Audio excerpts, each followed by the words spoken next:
Hey, everybody. Thanks for sitting with us while we were taking a sabbatical. A sabbatical. Welcome back to the podcast. It's been a while. We had 3 Halloweens, and then we said we were going to do them all. We're not doing all of them anymore. Yep. So for the 2 people that listen to us, Yeah. Thank you for all the support out there. we're going to do something special for you for the holidays. It's a holiday special. Today we have Black Christmas. Yeah, and I think that we're just going to do kind of whatever we want at this point. Yeah, it's kind of redundant to keep doing like the same like structure for every podcast. Yeah, that and just Halloween over and over Halloween and over over again. and over, yeah. Even though the third one we were both excited about, Yeah. it was kind of rough getting back into it. Yeah, so from now on, we're just going to pick horror movies that we want to do, and that's it. And this one seemed appropriate. Yeah, well, it is for the time. All right. Well, let's just kick it off then. Dylan, why don't you talk a little bit about the overview? Get us started. Yeah, Black Christmas was released in Canada on October 11th, 1974, and it was released in the US December 20th of the same year. Directed by Bob Clark, infamous for I hate this movie. A Christmas Story. So this guy, he makes 2 Christmas movies, and they're completely different. Like, I don't know, man. I've never seen a director two, like, it's a holiday movie. Both holiday movies. Completely different in every way possible. But he has roots in this type of stuff. Like he directed Porky's. Yeah. And Porky's was a big deal. That like set this whole this genre of teen movies as like this sexual coming of age teen movie. Yeah. That kind of started a lot of that stuff. It's so weird. His like 2 paths of movies where he has like his teens And his / comedy. like horrors, yeah. And then he has his Christmas Story Yeah. and Super Babies. Yeah. And Super Babies. Or Baby Genius. Something Yeah, like. Baby Geniuses. He did 1 and 2. I'm pretty sure there's like 10 of them or something. Oh, there are. Yeah, something like that. Okay. I know I've seen the second one as a child a lot. Okay. That has a 0% on Rotten Tomatoes. There's only 36 movies with 0%, and that's one of them. Would you give that movie a 0%? Absolutely not. No. it's Has some value. It's a classic to me. Okay, Black Christmas was written by A. Roy Moore. He has like 5 things that he's written, 5 movies maybe. Yeah, I didn't really do much research on that. What did you find? He wrote Black Christmas. He did some writing on a television show, Okay. and then he wrote the remake for Black Christmas. Oh, he wrote the remake too. Yeah, he wrote I didn't the know remake. that. Okay. And the music is by Carl Zitterer. It like I said, it sounds like Scooby Doo. Yeah, Rutro. Zero. Cinematographer was Reynold H. Morris.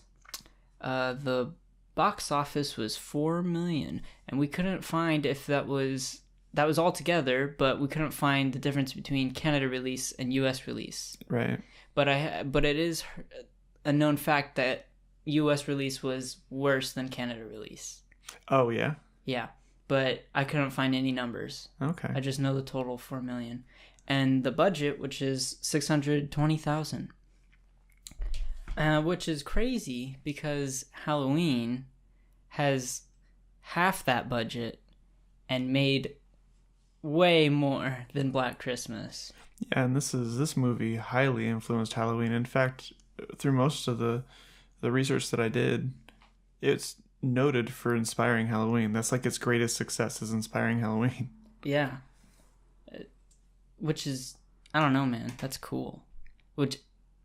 Yeah, that's cool. Yeah, and it ushered in the golden age of slasher films.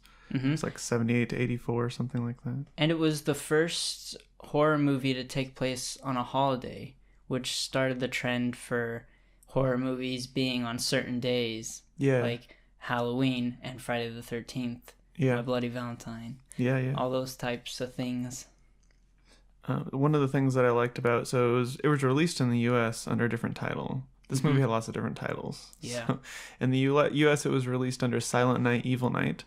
Warner Brothers thought that Black Christmas would have been viewed as a black exploitation film, and they really wanted to hit home that it was a horror movie.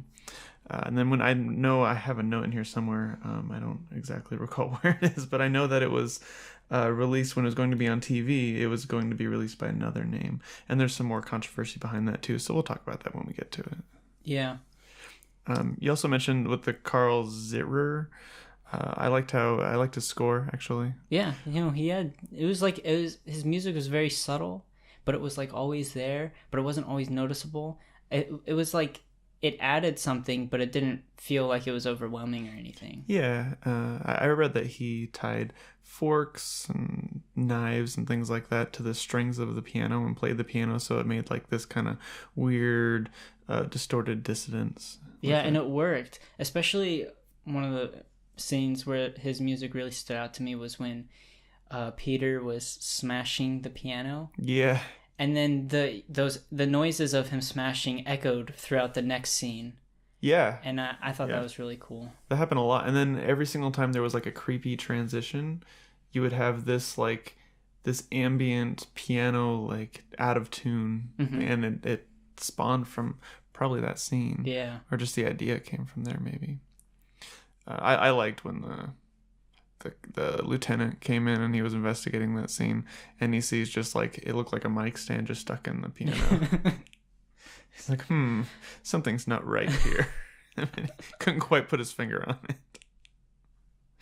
Yeah, the original tagline for this movie I read was, "It's beginning to look a lot like bloodshed." Yeah. But we're looking at a poster right now, and the tagline says, "If this picture doesn't make your skin crawl, it's on too tight." Which I think is beginning to look a lot like bloodshed is much better than that. I mean, yeah, I guess if you had to pick one. One thing about the poster is I know there's not a visual for the listeners, but the poster is of Claire, and she's sitting in her chair and everything, and there's a Christmas wreath around her. And actually, this poster is an illusion, because if you look at it from far away, or if you've never seen the movie, it actually kind of looks like Santa Claus sitting in the chair. Oh, really? Oh, yeah. The bag that's around her face might look like the white of like his beard. Mm-hmm. I could see that. Yeah, it's easier to see on like the older posters, because that one's like updated colors and stuff. If I squint my eyes, really if you squint your eyes, you're like, that's Santa Claus. Yeah. All right. Bravo. Yeah. The movie had no sex, no gore, no nudity. I mean, there was a little bit of gore, but not much. Nothing grotesque. Nothing that really stood out. And it still had such of an impact. Actually, I thought that there was some really intense scenes in it, and they didn't have to put things like that in there. Yeah, it was the suspense and how vulgar it was that made it really creepy. Yeah. Yeah, and towards the end of the movie, when the killer, the guy wasn't in the credits, so I really don't know what to call him, to be honest with you. But I called him the killer. I think I also read somewhere people call him the moaner. Yeah, the moaner. There's the intruder. Like, just there's a guy in the house.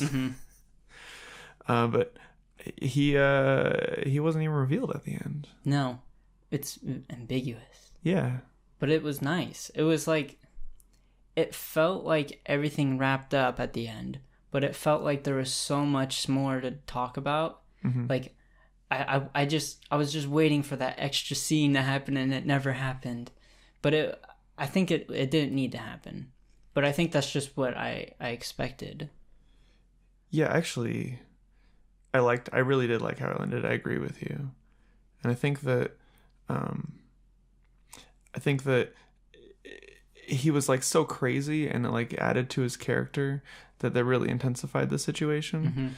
I like the cut scenes where he was like running through the attic and like breaking things and like mumbling nonsense, and you felt the hysteria in there.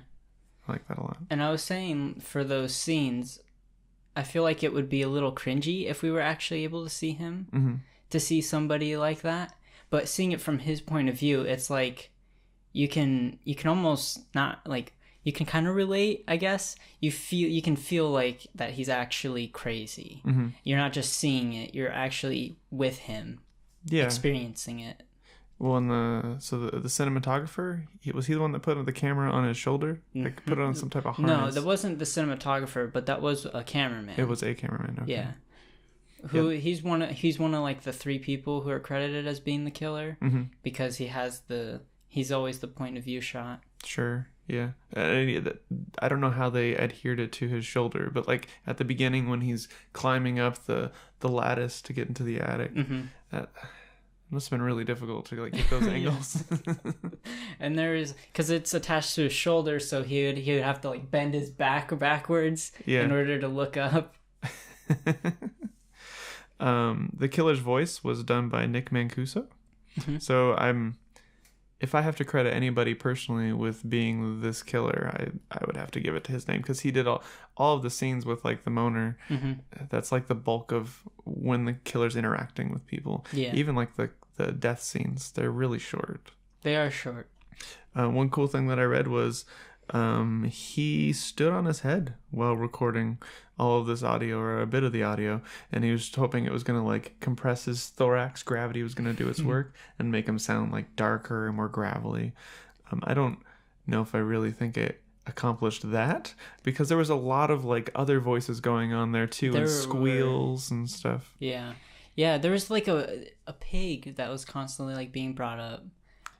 It's just weird things like that you can't connect to anything. Yeah, and the killer had these, I'm going to say schizophrenic, or just multiple personalities. I assume that there's a Billy and an Agnes that are in his mind that he's constantly like talking to. Yeah. And you could tell one part of him enjoys killing and the other part of him is really against killing. But they don't give any backstory to this killer either. No. You don't know why he's in this house. You don't know what his goals are, or like why he's doing what he's doing. He's just kind of crazy and doing these things, which it makes him more terrifying. Yeah. And what also inspires a lot of the nowadays or other slasher killers, because they don't necessarily have motives, they're non-stop killing machines. Right. Which is kind of like Billy in the sense that he can't stop himself. Well, I will mention that since we're talking about the killer and a little bit of his story, Warner Brothers wanted Chris to say, Agnes, don't tell them what we did, as he approaches Jess at the end and kill her, to try to resolve that, tie that end. The director, Bob Clark, did not want that at all. He liked how ambiguous it was. That was his intention in the movie. But when they came out with the remake in 2006, they tried to solidify who this killer was, really. They didn't make it Chris, which makes sense. And in fact, if they would have made it Chris when we were talking last night when we watched it, it really wouldn't make sense as far as the way the movie's shot, because Chris is in places that wouldn't apply. Yeah, he's out in the search party as the killer is like calling Jess at the house. Yeah. Or killing Miss Mac or something. Well, even at the end, he's in the room when the killer's supposed to be in the attic. Yeah. And he's in the room with Jess. But the 2006 remake, I didn't watch it, but they tried to resolve some of this backstory and figure out at least why he's in the attic. I read a little bit about it. It seems like it goes, his mom murdered Billy, so Billy is the killer, murdered Billy's dad with her lover at the time. Yeah. And made him stay in that attic of that sorority house. We used to be their home. Made him stay there for a good portion of his life. And then at some point she wanted to have kids. I don't know if her lover was impotent or whatnot, but she ended up having a kid with Billy, her son. And that was Agnes. So Agnes is Billy's sister and daughter at the same time. Yeah. And then the reveal for the 2006 remake is that Billy and Agnes are the killers. They're both in the attic, and they're like working with each other to do all of this stuff, which I could see making a little bit more sense, because there are some places, and I wrote down step by step what was going on with the killer. Yeah. And there are some places that would make sense if there were two people there. But yeah, and I think it also justifies why he was at that house in that attic, because eventually when his family moved out, it became a sorority house on the university. So he would want to go back to where his origin was. It seems like a pretty big theme, and even Halloween, you go back to where your origin is. Right. And so since that was the same writer, that's obviously what he envisioned of Billy's backstory. But there's actually an interview when the movie was released with Bob Clark, and his vision of Billy's past is still very like foggy and not really clear. But he said that his mother was abusive to him, and he had a sister, Agnes, and he was abusive to Agnes, and so it was like a little triangle. And then Billy ended up killing his mother, and then he put Agnes in the basement for a couple years. And so I guess he was just abusive on her, and maybe they murdered their mother together. It kind of is left open. Sure. But Agnes escapes, and so the reason he's going to the sorority house is because he's searching for Agnes. That's kind of the backstory that Bob Clark gave when the movie was released. Okay. So you could take it either way, I guess, if you want. Sure, yeah. But yeah. Or you could just leave it ambiguous. There is no backstory. He's just crazy. I like it either way. Yeah. Like I said, I think it makes it really terrifying that it is ambiguous and you don't know anything about him, and he's just there killing. The same reason I liked when they did the Halloween remake, how he's going door to door and just killing people, and there's no reason for it. He's just doing it because he's this killing machine. Yeah. I like that a lot. I also like being able to like theory craft about Billy's backstory. Yeah. It's kind of fun to just like think about all the possibilities. Yeah. Yeah. I want to talk a little bit about the urban myth that this movie's based on. So it's based on The Babysitter and the Man Upstairs. So this is an urban myth that dates back to the 60s. It's in a bunch of other movies. This might be the first actual movie that I think it appears in. Yeah, maybe. But it's in a lot of movies after this. Stranger Calls, Amusement in 2008. It starts off with the myth is a teenage babysitter. She put the kids to sleep. She gets a phone call. The phone call says, check on the children. And it keeps calling and saying, check on the children. And she gets a little worried. She doesn't know who it is. She calls the police. The police trace it. And it traces back to, the police say, the call's coming from inside the house. Yep. Get out now. And so she gets out. Well, there's different versions of it. I think the most common version is she gets out. And the person who was upstairs was actually in the kids' room calling downstairs and trying to lure her up there so he can kill her. Yeah. So that's what this movie is mostly based off of. I did read that it could also be based off of the some murders that took place in Quebec and Westmount. There is like no good information on this. No. I think that the writer at one point said that, or I think Moore at one point said that it was kind of related. Yeah. But he never gave any backstory to this. So I found a lot of people theorizing where these murder, if it was this murder or this murder, what was going on with it. But it wasn't really that helpful. It's the babysitter, the urban myth, is based off of an actual crime that was committed in the 50s. But the crime, to me, when I read about it, didn't really seem a lot like the actual myth, which these things evolve. And the crime was just, it looked like someone had broken into a house and killed a babysitter for the most part. And when they did further investigation, it looked like the person was already in the house, and they made it look like they broke in, but they were actually in there already, and they broke out. So I think that's where some of it perpetuated. Yeah, it's almost similar actually to Halloween, where it's the myth about that house on the street that's haunted. It's almost similar where this is based off of a myth, right? The myth that maybe the writer grew up thinking about or something. Sure, yeah. Or hearing on the street, the rumors running around. Yeah. And that crafted this movie. And that's one of the things that we enjoyed so much about Halloween. We liked perpetuating this urban myth. Yeah. And like a small town giving birth to that. Mm-hmm. Yeah, definitely. When the movie was originally scripted, it wasn't supposed to take place at a university. Mm-hmm. So I think that what happened was Clark. Well, there were some producers actually that helped like move that over to a university. I don't remember where it was actually supposed to originally be, but then Clark came in and he made a lot of further alterations to the script because, just like with Porky's, he wanted something that was more realistic as far as what college kids actually acted like. And I think that this movie did pretty well as far as trying to portray what kids do. I mean, kids are vulgar. They're not like prim and proper. Yeah. And they have a lot of the highs and downs that adults do too. It's no different. So I think he really portrayed that. And I think he did very well. And there's also like a lot of comedy throughout the movie too. Mm-hmm. Yeah, absolutely. Which is like it's weird because in today's standards that wouldn't really fit as well. Mm-hmm. But I feel like in their setting that they created at their university, it fit well, like to improve the characters, then how they thought, stuff like that. Yeah, definitely.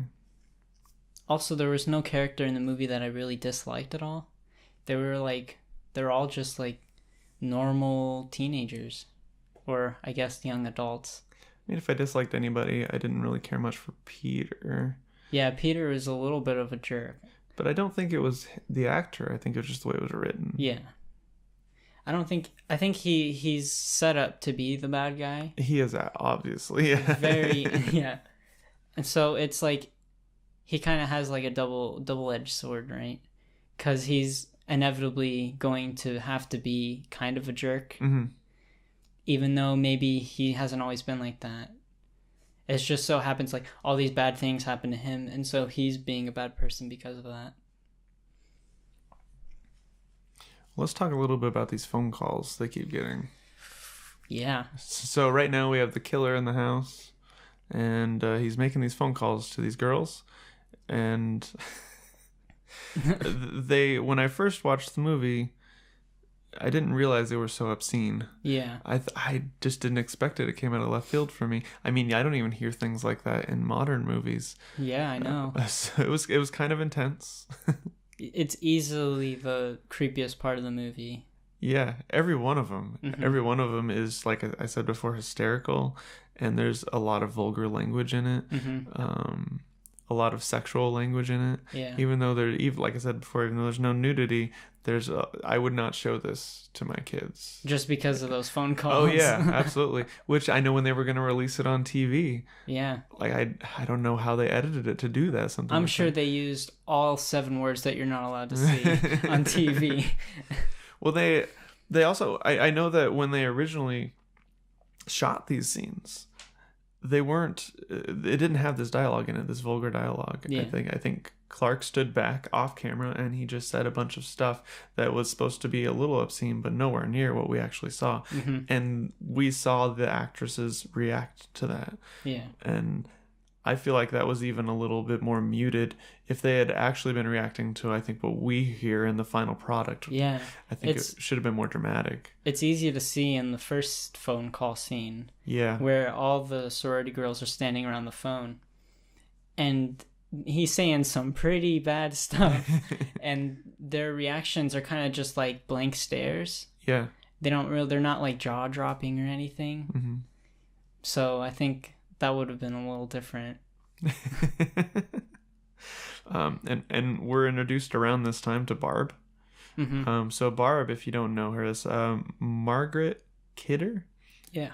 She was Lois Lane in the Superman movie. The original Superman movies. Yeah. So I knew when I saw her, I was like, I know that girl from somewhere. Yeah, I did too.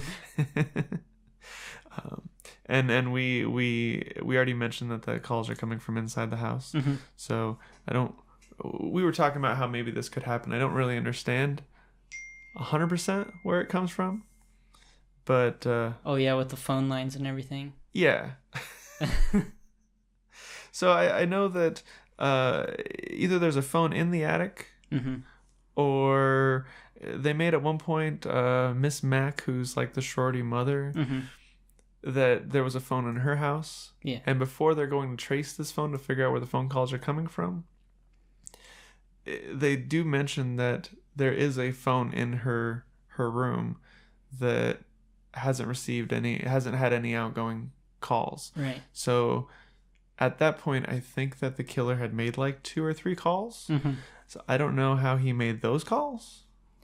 You know, he just ran outside and used a payphone. Yeah, that makes the most sense. That's honestly makes the most sense out So- of everything. And I do want to go over a play-by-play for the killer, so I Uh-huh. think that you can help argue some of that stuff. Okay.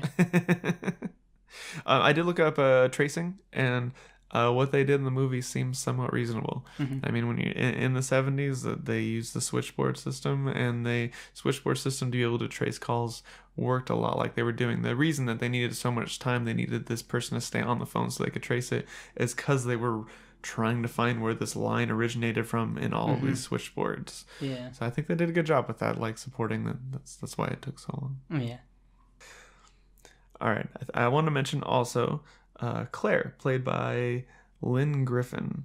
Mhm. She's the first to die. She's in the classic scene that you were describing on Yeah. the poster. On the poster. She gets suffocated by a bag. Honestly, this reminds me a lot of Psycho. And the only reason it reminds me of Psycho is he puts her in the attic instead of what I think the Psycho was a basement. Mhm. But he puts her in the attic in a chair and kind of caters. He puts a doll on her. Yeah. And he's like rocking her and singing to her and stuff. And it kind of just reminded me of the mother in Psycho. Yeah. And I think in this movie, it's supposed to be Agnes, whoever that is to him, his sister. Probably. I think so. Yeah, absolutely. And it's so weird. I kind of want to talk about how it becomes iconic, and it's not like it's a good image, right? It's a good bad image, Right. but I think the reason it's iconic is because of how often they show it. They every time we are in the attic, we see it, Mm-hmm. and we're in the attic a lot, and you also see it from outside sometimes, and it's on the poster. So, like, that's why I don't think that this kill would have been iconic otherwise than them just constantly coming back to it. Mm-hmm. So, I think that says something about why things become iconic. Yeah, I completely agree. Mm-hmm. Absolutely. And I really like the imagery. Yeah. I think it made you feel like when you were in those scenes, you were being suffocated on that like same level a little bit than she was. Well, let's talk about the other girl in the house. We talked about Bess, or we talked about Barb. Sorry, we talked about Claire. The other important girl is Jess. Yep. Jess is our final girl, played by Olivia Hussey.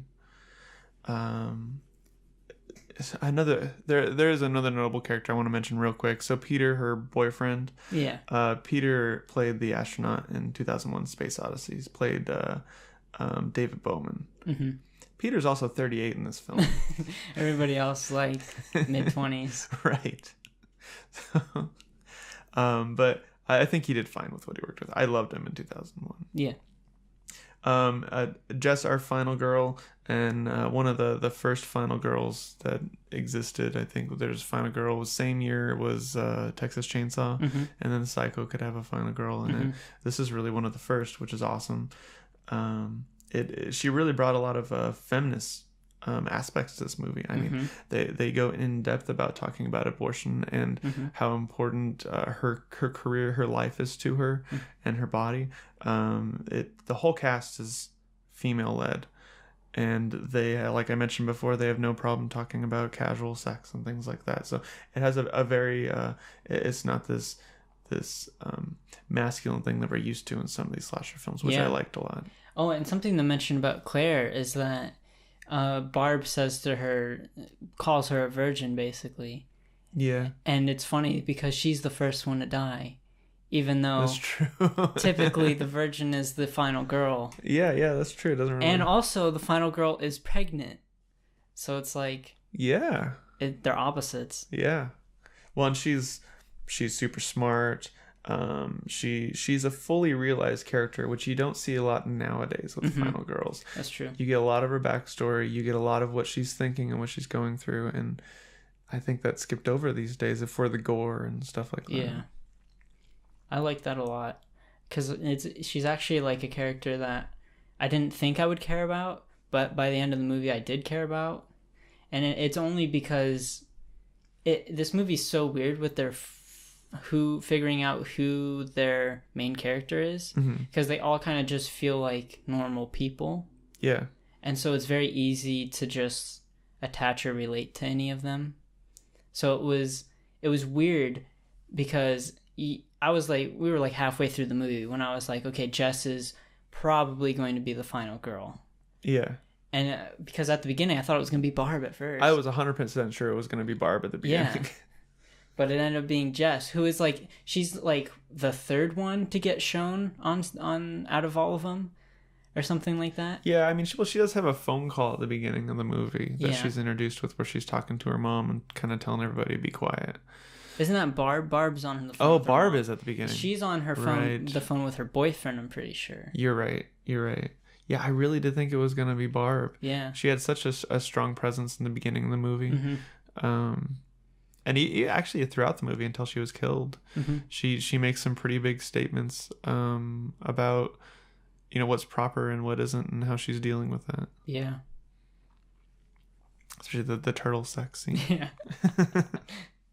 One small note too about Olivia Hussey. The other big movie that she did was Romeo and Juliet. So that's pretty well known as a classic in '68. And another thing I want to mention about her, she did this film because a psychic told her she was going to make a lot of money doing a Canadian film. You think she did? You think she made like a decent amount of money? I have no idea. I mean, the movie made $4 million, right? Yeah. I have no idea how much she made out of that. It was way easier finding information about Halloween. You knew exactly what people made. It was like posted everywhere. It's a lot more undercover. It is, yeah. And I don't know if it's because it's technically a foreign movie or if it's just because it's not as well known of a movie as like Halloween is. It's like this movie is like the horror movie that everybody knows but nobody has seen. Yeah, I think so. I think you're right. Well, I like to do something interesting here. I think we're going to try to go through play-by-play of the killer. And I wrote some horrible notes, so Dylan, correct me as we go through this. Yep. You're also going to try to help me justify what's going on with the killer. Yeah. All right, so from the beginning, we get a point of view. I mentioned he's going up the lattice into the attic. Yep. Then he comes down from the attic and watches who when they're on the phone? Barb. Watches Barb when Barb's on the phone. Yes. And then he calls them. Yeah, about a minute or two later. And we get the obscene phone call. So where do we think the call's coming from? Well, it would have to be Miss Mac's room. But they said there was no outgoing calls at the time when they did the trace. That is true. It would have to be he hacked it. I think that he watched her, ran back up the attic, back down the lattice, ran over to a payphone, called. 2 minutes. 2 minutes flat. Dude's a speedrunner. Okay. Yeah, got it. Okay. And then, let's see, so we have the call. Another thing I said last night is that he has one of those backpack phones that he calls on. One of the military backpack phones that had like NOM. Yeah. Yeah. Doesn't work with the switchboard system. No, but he stops using it. The battery dies or something. I don't think that the phones work with each other. I don't think a phone that's hooked in the switchboard system will work with a radio phone. Right. So I don't think they'll communicate to each other. If you were to use one, I don't think it would work in the house. Possibly. I'm not an expert in technology. I don't know. I'm just assuming because I know they use radio frequencies for those types of backpack phones, and they use a switchboard ground system for these phones in the house. Billy's a technician. Billy's an awesome technician. That's his background. Yeah. He's a background in telephone repair and servicing and stuff like okay, that makes a lot of sense. So he calls and then he goes into Claire's room. Yep. And he hides in the closet. Well, yes, yeah. Well, see what's difficult about this is that if we assume it takes him 2 minutes to run outside, it would have to take him 2 minutes to run back in. Yeah. But Claire goes upstairs immediately after the phone call. He must have... He's a phone technician. He has some pretty ingenious tools with him. Mm-hmm. He must have, took out a small section of Claire's wall Okay. so he can go through it at any point that he needs to. He did that before he went up the lattice at the beginning. He took out a section of Claire's wall. They're all partying downstairs. Wait, but it's upstairs. It's a removable piece of wall. Was there another, like, ladder or something? He brought an extra ladder over there because he does his telephone repair. Okay. Got it. No problem. So then he's outside, makes a payphone call, brings over the ladder, sneaks up the ladder, gets into Claire's room, goes in her closet. Mm-hmm. Perfect. And then he kills Claire in that classic scene that we mentioned. He suffocates her. And then he takes her to the attic. Yeah. I don't know how he does that I don't know because it's really just like a small ladder that leads to the attic. Right. What's more interesting, also brings the cat to the attic. Well, the cat gets up there, yeah. Yeah, at some point the cat's also in the attic.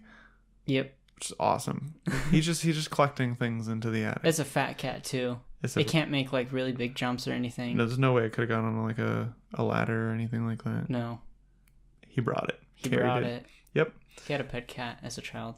Yep. And so Miss Mac goes up there to investigate, looking for the cat. Mm-hmm. And he kills her with a hook. Right. And I don't know how that worked completely. If there was like some type of pulley system already installed in the attic, maybe to get things up into the attic. Yeah, that's how the cat got up.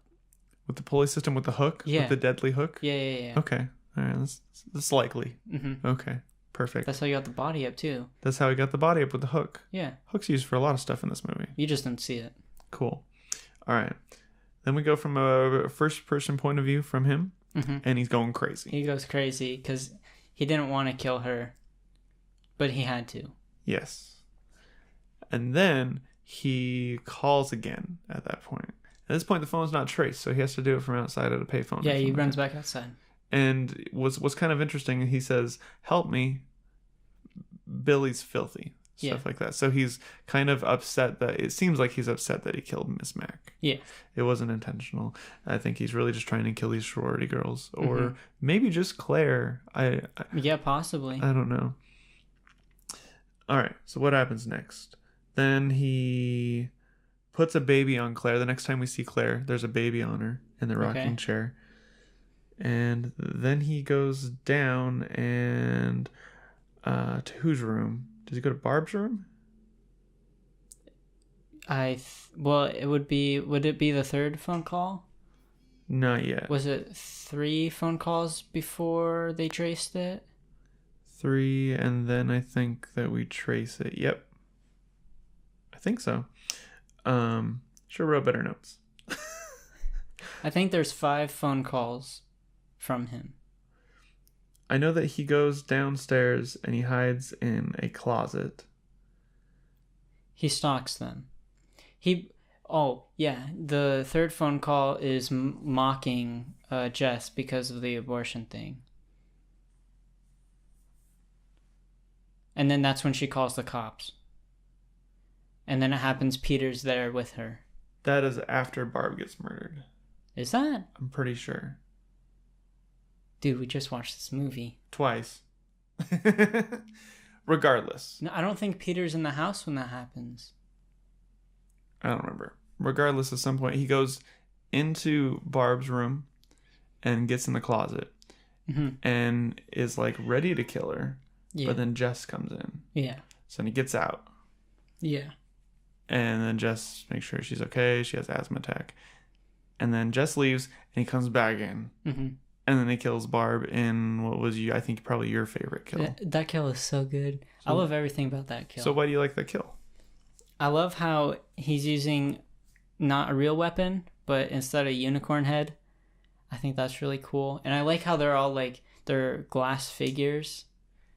They add to like the Christmas feel of the movie. Mm-hmm.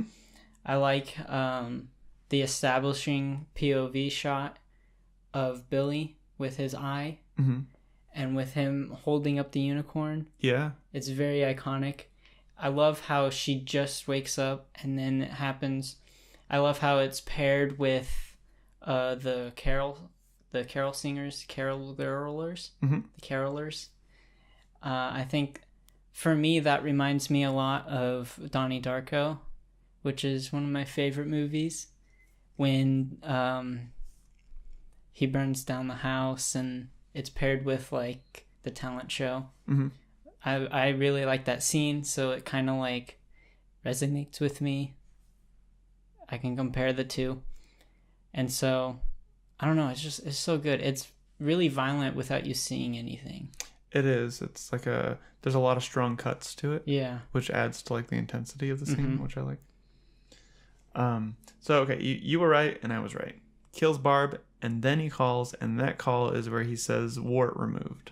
Oh, okay. And that's the call that makes Jess think maybe this is Peter, even though she doesn't want to believe it's Peter. Mm-hmm. And that's what probably solidifies the audience in saying, oh, this is absolutely Peter. Yeah. And especially the cop, because then Jess talks to the lieutenant and he's like, Peter calls right after that. And Jess talks to the lieutenant, Mm-hmm. and that call's traced. Mm-hmm. No, it's not. That call's not true. No, They call's trace one call. They trace one call. Listen and it's to the killer. Sorry, he listens to the call, Mm-hmm. and he's like, "What is that about?" Mm-hmm. And so they kind of reveal a little bit of that too.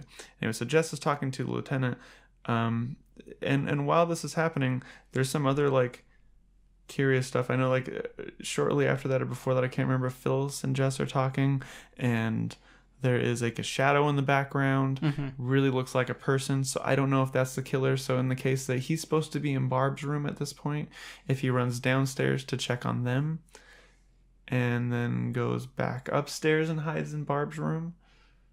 Right, because I think right after this, Phil goes up to check on Barb, right? Phil does go up to check on Barb. So then he has to be in Barb's room.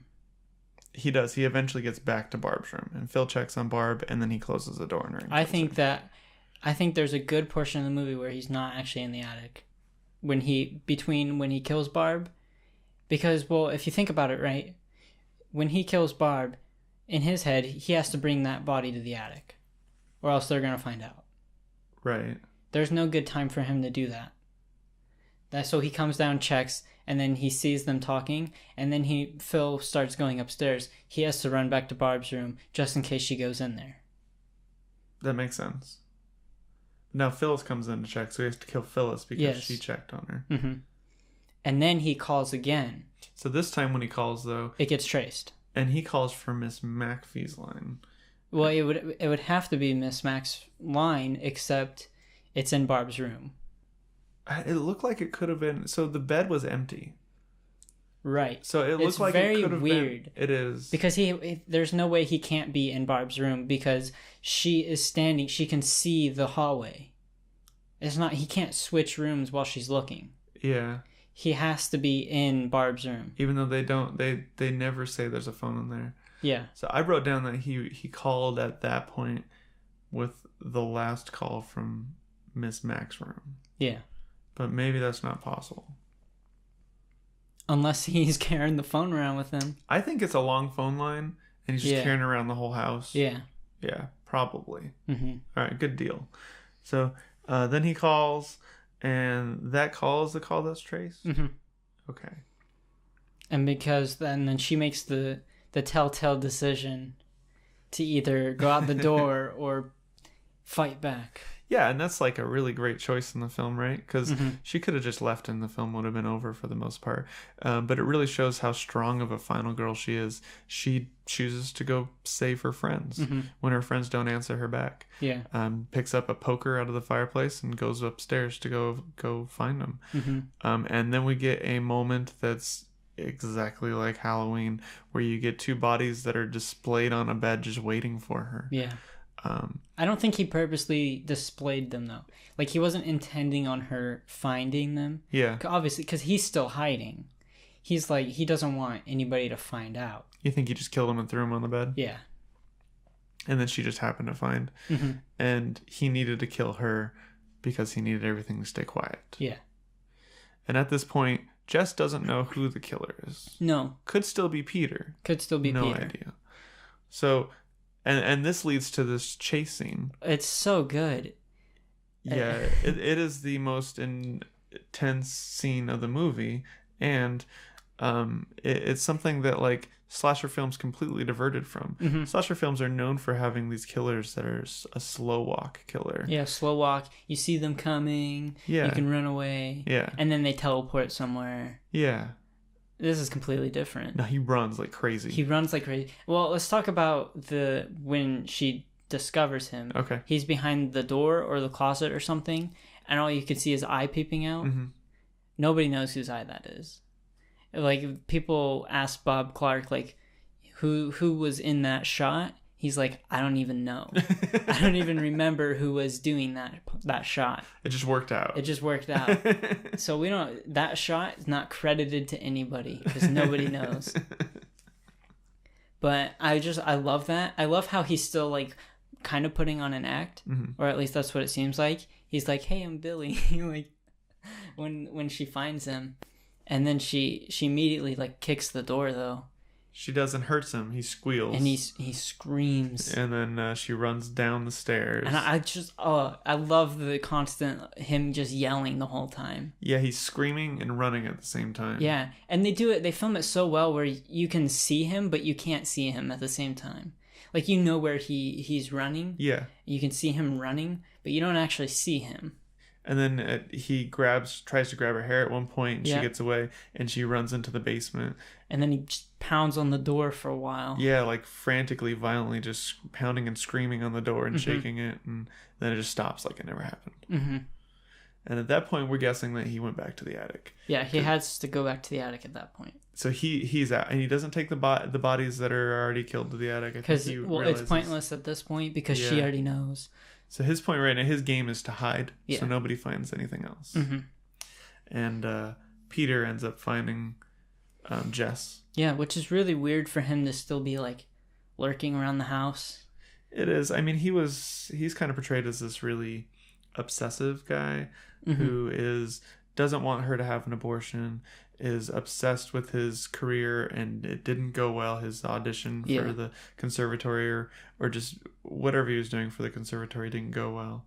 And I think he's just broken down and beaten, and nothing's going his way, and he feels like all he has is her, and he's about to lose her. So he's kind of at this kind of stalker point in his Yeah. life. You think he would have eventually turned into a killer? He could have. Yeah, he could have.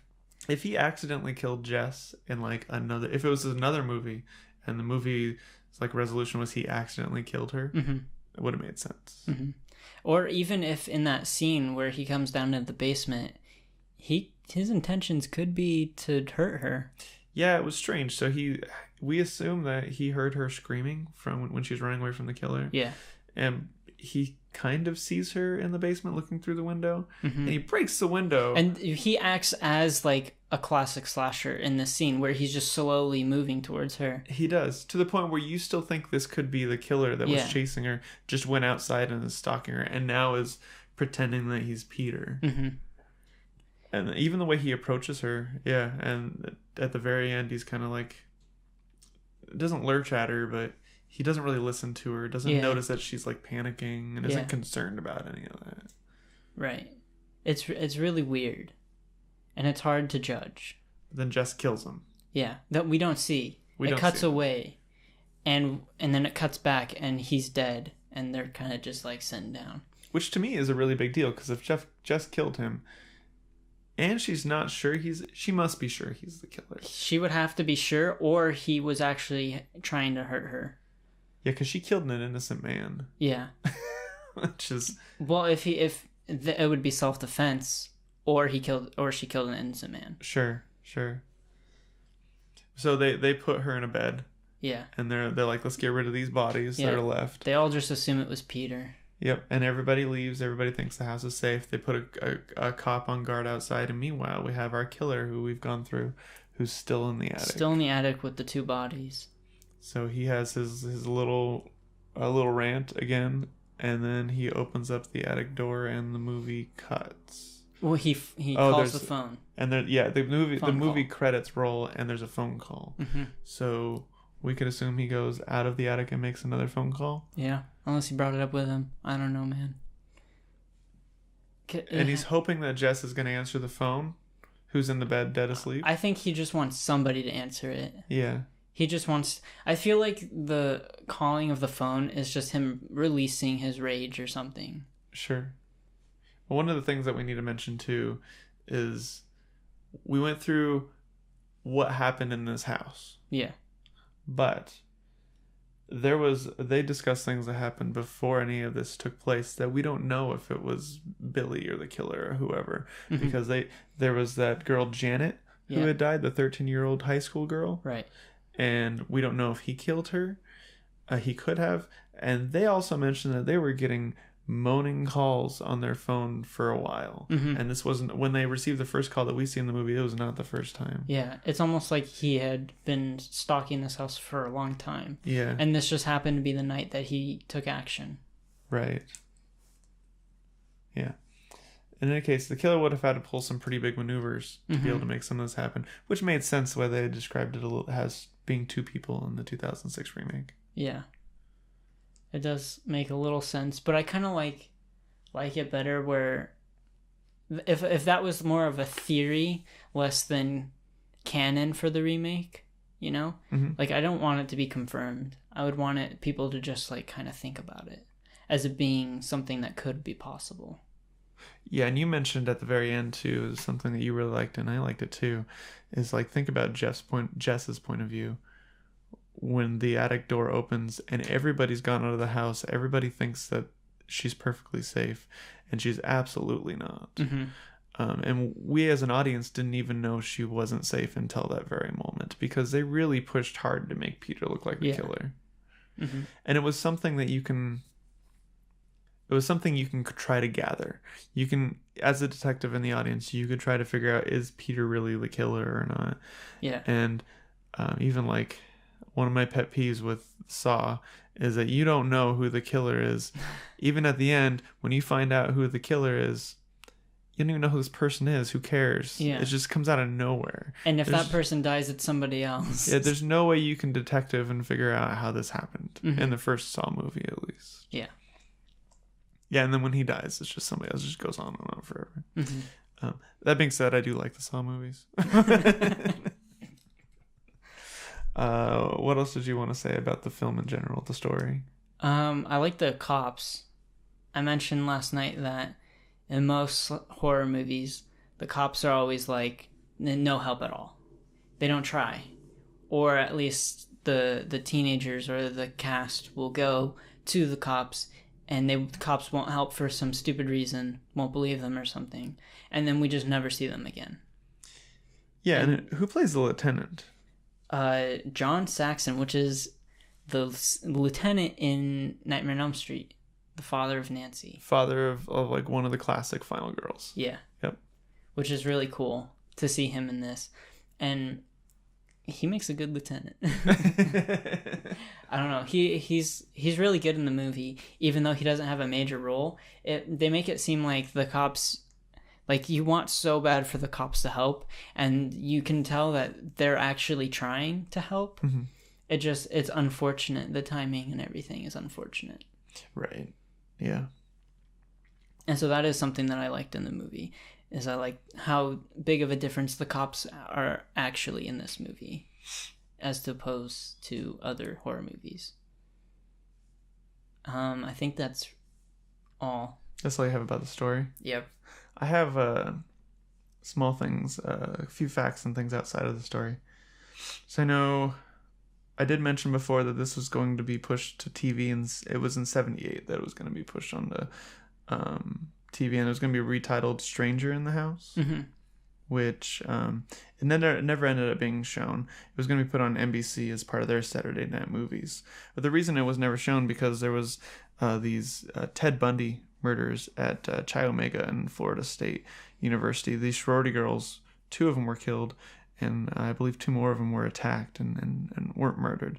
And it was so close to, it was just weeks before the premiere when they were going to release this movie on TV. Mm-hmm. I believe that the governor of Florida called the NBC president and said, please do not play this. And he decided not to. Mm-hmm. So I don't know when it actually got played, but that's kind of what some of the controversy that went on behind it. Yeah. And inadvertently, I ended up reading a lot about Ted Bundy, and that guy was really interesting and crazy. Yeah. I mean, when he committed these murders in Florida, the reason why they stopped this TV show, that was after his second jailbreak. And that was he had vowed that he was going to leave like a normal life to himself. Mm-hmm. And then he didn't get a job that he wanted, a construction job, and he just couldn't do it, and he just started killing people all over again. Mm-hmm. And he would just like Michael Myers, it almost seemed he just walked in, killed people, and walked out like it was nothing. So it's pretty intense. Crazy guy. Crazy guy.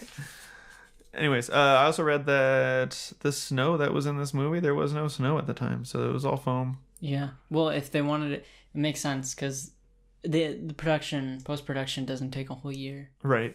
So. Read that Peter never met Barb on set.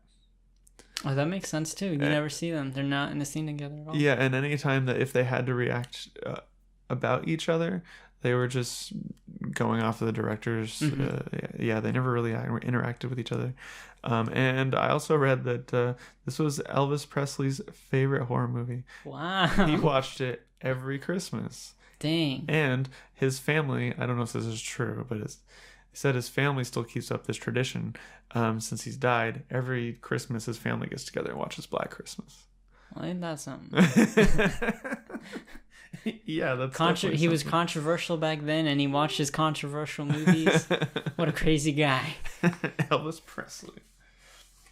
That's all I have for facts, and then I have another game for you, another trivia game.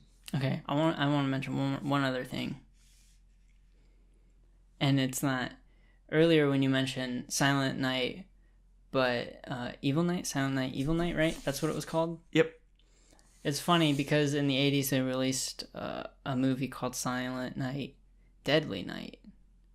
And it's about a killer Santa Claus. So I thought that was funny. And it has a strand of 5 movies and a remake, so. That franchise has a remake? Yep. I mean, I guess I would call it a franchise since it's 5 movies. Mm-hmm. Huh. Is it always Santa Claus? Yeah, it's always a Santa. It's somebody's dressed up as Santa Claus. Nice. Yeah. I just want to mention that. I like it. All right, so well, in honor of the director doing both Christmas movies, yep. This trivia will be: is this quote from A Christmas Story or is it from Black Christmas? Oh boy. We'll see how well you do. Some of these are, I personally think, a little tough. Oh yeah? I do. All right. So the first quote is, "You know, this wine is not bad. It's not good either, but..." So is this quote from Barb? Does she say this before she gets trashed and's taken upstairs to sleep it off for the night? Or is this from Mr. Parker, which is Ralphie's dad? And does he say this after everybody unwraps their gifts and Ralphie has this like iconic pink bunny costume or pajama? It sucks for me because I've seen A Christmas Story maybe one time, like partly in school.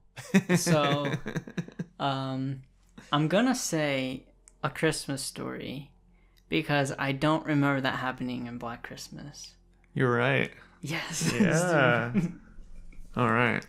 Next quote is, "Put the Christmas music back on."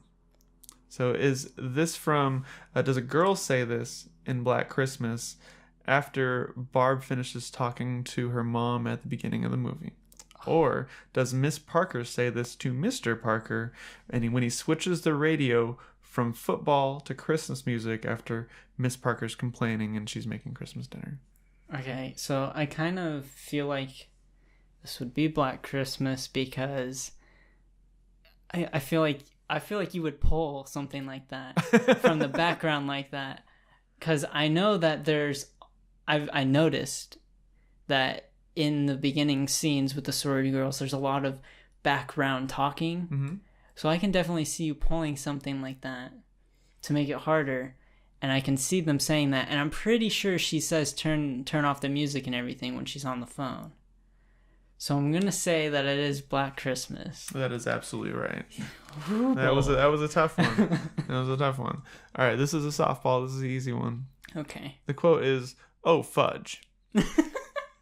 So, does Barb say this about a school assignment when she is pretending to be interested in school as much as Jess is? Mm-hmm. Just trying to mock her. Or does Ralphie say this when he's helping his dad change a flat tire? Okay, I know that this is a Christmas story because that's like one of the iconic moments in it. It is. Mm-hmm. I don't actually think he says fudge. I think he says the other F word. Yeah. But they quoted as saying fudge. I'm going to give it to you because it was kind of a tricky question-ish. That's absolutely true. All right, I got two more coming at you. This one's a little bit different. Mm-hmm. The quote is, "Come back."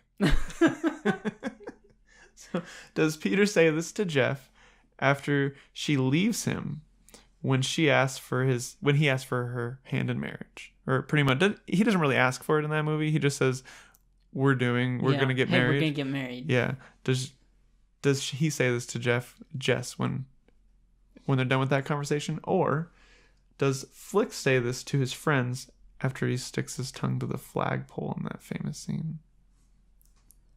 I'm pretty sure it's a Christmas story. I don't think it's Black Christmas. I don't think he says that. No. But it's so difficult. I think he might say come back, but I don't know if it's that scene. So I think it's a Christmas story. You're right about that. Well, let's go, you're doing pretty. You might get 5 for 5 here. I thought you were gonna miss one. Okay, this one I think is a hard one too. Okay. The quote is, "Why don't you just go find a wall socket and stick your tongue in it?" Oh, dude. So does Barb say this to the killer on the phone in their first conversation that they have at the beginning of the movie? Or does Ralphie's mom say this to Ralphie after she finds out what his friend Flick did with his tongue on the flagpole? You said this was difficult, but I 100% know it's Black Christmas. That's one of the lines I remember from the phone call scene. It is 100% Black Christmas. So you got 5 for 5. You did pretty good there. Congrats. I didn't know. I was going to be touch and go there for a second. I didn't know if you're going to get some of those, especially the comeback one. I thought that was a little rough. But. Yeah. You know, because I can see A Christmas Story having that funny moment where his friends leave him on the pole. And he's like, come back. Yeah. This definitely fits the story. Yeah. Well, what was hard for me is I had both the scripts up, but I couldn't. The scripts that I was looking didn't have what characters were saying what, so I had to go watch clips of the movies to be able to figure out who was saying what. Yeah. All right, that's all I have. All right, I think that's a wrap then. Okay. Why don't you take us home? All right. Well, thank you guys for listening to the podcast. You can follow us on Twitter at horror_CV. And we'll be updating you guys on our daily stuff there. We also have a YouTube channel, CV Productions, where we'll be archiving everything. And you can find us on iTunes, Spotify, and Google Play. And yeah, thanks for joining us. Yeah, thanks. I don't know what we're doing next. I don't know either, because we're not Halloween. Black Christmas was fun. So. That was a lot of fun. All right. Look out for us. Yep. Catch ya.